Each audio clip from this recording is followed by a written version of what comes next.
courageous woman, a loving woman, a woman who teaches by being.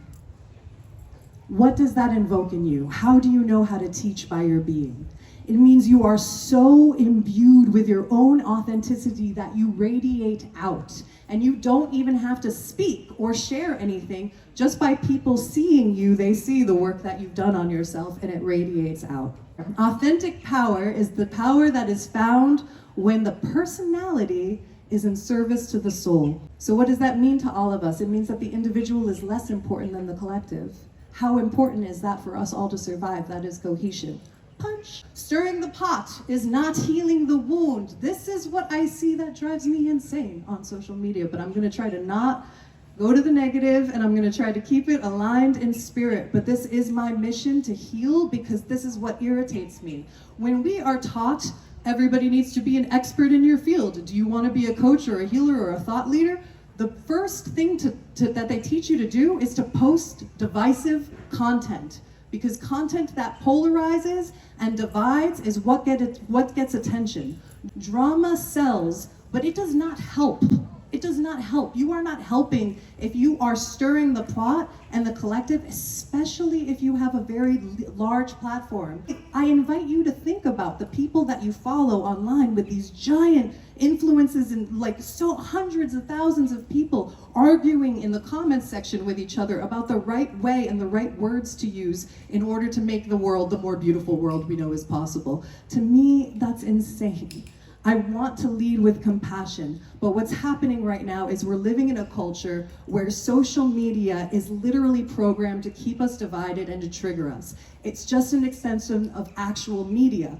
We, 10 years ago, were thinking that we were going to be the conscious creators. It's the powers in our hands now. We're going to create conscious content, and we're going to change the world. And instead, it has still been a power game, and it breaks my heart, and I hope that it affects you the way that it affects me. Yes, spill the water, yes. So what kind of leader do you wish to be, and what kind of leadership do you want to follow? Elizabeth Gilbert is one of my favorite authors. She wrote Eat, Pray, Love, and she is a badass. She just shaved her head, and she's just like over it, right? She's won it, and she's in it, and she says that social media is like a party drug that we all got high on 10, 15 years ago when we started using it, but now we're all still using it and no one's getting high anymore. We just don't know what to do next. The great irony of my own life. Okay, so some of my students are here. I have never been an influencer, I think by the grace of my guides, my own ego, etc. But I have been using social media for like 15 years, and I have been creating content, and it has worked for me in waves and spells. I mean, I know what it is to be like,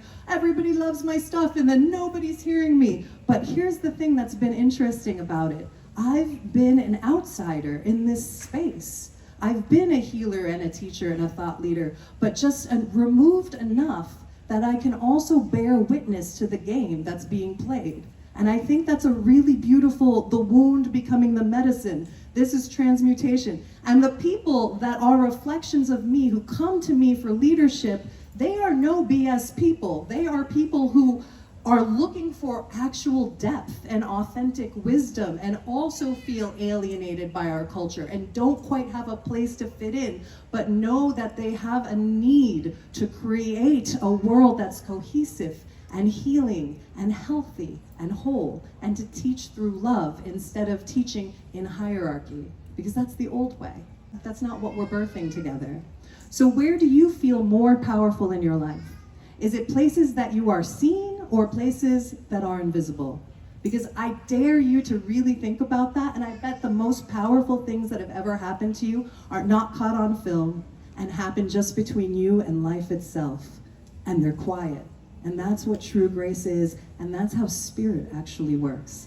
And this is a code that I'm going to unpack in these 8 principles of authentic power, and I want you to lead this way for the next 4 days so we can anchor that frequency on earth. True power is humble. This is the first principle. True power is shared. Have you ever seen a group of musicians on stage where there is breathable space? Andrea and I did it really well earlier. It's an agreement where what you're bringing through as a collective is more important than the individual. I've been in both situations as a musician in this like budding spiritual scene where people are competing and trying to be seen as opposed to actually allowing grace to move through us. And that is the trust that we must have. It's a leaning back and allowing us to be a channel. This is what channeling is. We are a hollow bone. It is allowing spirit to move through us and trusting that, man, if I'm gonna get a solo, it'll come. The space is collective. True power is shared.